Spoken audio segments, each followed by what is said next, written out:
ഒരിക്കൽ ആയിഷ റളിയല്ലാഹു അൻഹ അവരുടെ സഹോദരന്റെ പെൺമക്കളെ വീട്ടിനരികിലൂടെ പോകുമ്പോൾ അവിടെ ഒരു ചെക്കൻ ഇരുന്നുകൊണ്ട് പാട്ട് പാടുന്നുണ്ട്.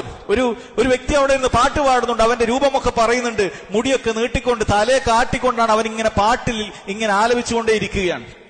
ആയിഷ റളിയല്ലാഹു അൻഹ പറഞ്ഞു, ഉഫ്ഫിൻ ശൈത്താനുൻ, നാശം, ശൈത്താനാണിത്, അഖ്രിജൂഹു അഖ്രിജൂഹു, അവനെ പുറത്താക്കുക എന്നുള്ളത് സഹോദരങ്ങളെ ആയിഷ റളിയല്ലാഹു അൻഹ പറയാണ്. ഇമാം ബുഖാരി അദ്ദേഹത്തിന്റെ അദമുൽ മുഫ്രദിൽ പറഞ്ഞ ഷെയ്ഖ് നാസറുദ്ദീൻ അൽബാനി റഹിമഹുല്ല ഹസനാണെന്ന് വിലയിരുത്തിയ ഹദീസാണിത്, അസറാണിത്.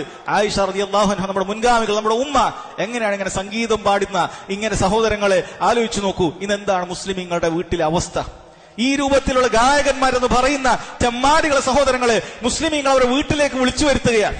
കല്യാണത്തിന് മുട്ടിപ്പാട്ടെന്നും അതുപോലെ സംഗീതങ്ങളെന്നും പറഞ്ഞുകൊണ്ട് സഹോദരങ്ങളെ ഡ്രമ്മുകളും മറ്റുമൊക്കെ വെച്ചുകൊണ്ട് ഇങ്ങനെ മുട്ടിപ്പാട്ട് പാടുന്നു. ഇതാ ചുറ്റും അവരുടെ ഹിജാബ് പോലും ധരിക്കാത്ത, സൗന്ദര്യം പോലും മറച്ചു വെക്കാത്ത സ്ത്രീകളോട് ഒരു ഒപ്പം കൂടിയിട്ട് കൈമുട്ടി കൊട്ടിപ്പാടിയിട്ട് ഇത്തരത്തിലുള്ള ആളുകൾ, ആ സഹോദരിമാർ, അല്ലാഹു സുബ്ഹാനഹു വ തആലയുടെ ഏറ്റവും തൃപ്തിപ്പെട്ട ആളുകളിൽപ്പെട്ട മുഹമ്മദ് സല്ലല്ലാഹു അലൈഹി വസല്ലമക്ക് ഈ ഭൂലോകരിൽ ഏറ്റവും ഇഷ്ടപ്പെട്ട ആയിഷ റളിയല്ലാഹു അൻഹ അവരെന്താണ് പറഞ്ഞിട്ടുള്ളത്? അവരെങ്ങാനും നിങ്ങളുടെ കല്യാണ വീട്ടിൽ വന്നിരുന്നെങ്കിൽ എന്തായിരിക്കും അവസ്ഥ? ഉഫ്ഫിൻ ശൈത്താനുൻ എന്നാണ് അവർ പറഞ്ഞിട്ടുള്ളത്. ഷെയ്ത്താനാണിത് ഈ പാട്ട് പാടുന്നത്. അഖ്രിജൂഹു എന്നാണ് അവർ പറഞ്ഞിട്ടുള്ളത്. നിങ്ങൾ ആയിഷ റളിയല്ലാഹു അൻഹ ഇഷ്ടപ്പെടുന്നവരാണ്? നിങ്ങൾ സ്വഹാബികളെ ഇഷ്ടപ്പെടുന്നവരാണോ? നബി സല്ലല്ലാഹു അലൈഹി വസല്ലം ഇഷ്ടപ്പെടുന്നവരാണോ?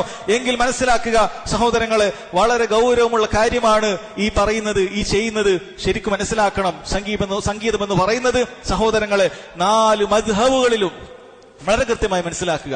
4 മദ്ഹബുകളിലും അത് നിഷിദ്ധമാണെന്നുള്ളതിന് ഏകാഭിപ്രായമാണ്. 4 മദ്ഹബുകളിലും നിഷിദ്ധമാണെന്നുള്ളതിന് ഏകാഭിപ്രായമാണ്. അതുകൊണ്ട് വളരെ കൃത്യമായി കാര്യം ഗ്രഹിക്കുക. അല്ലാഹു സുബ്ഹാനഹു വ തആല തൗഫീഖ് ചെയ്യുമാറാകട്ടെ.